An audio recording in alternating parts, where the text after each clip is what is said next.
Television కి స్వాగతం. పెనుగొండ ప్రజలందరికీ కూడా మీ ఉషమ్మ పేరు పేరున నమస్కారం తెలియజేసుకుంటూ వైఎస్ఆర్సీపీ పార్టీని జగనన్నని ఉషమ్మని నమ్మి ఓటేసిన ప్రతి ఒక్కరికి కూడా పేరు పేరున నమస్కారం తెలియజేసుకుంటున్నాం.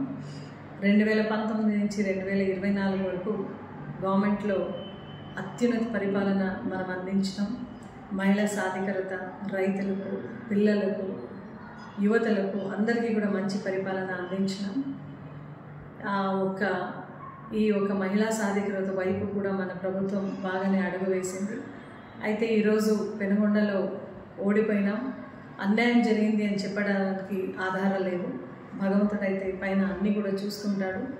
బట్ పెనుగొండ నియోజకవర్గ ప్రజలందరికీ కూడా వైఎస్ఆర్సీపీ క్యాడరు, లీడరు, కార్యకర్తలందరికీ కూడా ఒక మాట చెప్తున్నాం. ఈరోజు ఓడిపోయినది అయితే వాస్తవమే.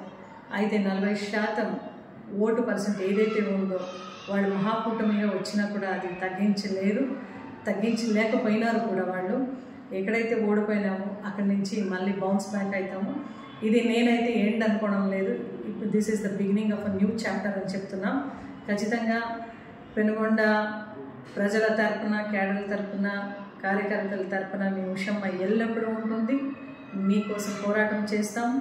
మళ్ళీ ఖచ్చితంగా జగనన్న ఆశీస్సులతో ఇంకొక నవ్యాంధ్ర నిర్మాణం కోసం అడుగువేస్తామని చెబుతూ మరొకసారి అందరికీ కూడా పేరు పేరున నమస్కారం తెలియజేసుకుంటూ జై జగన్.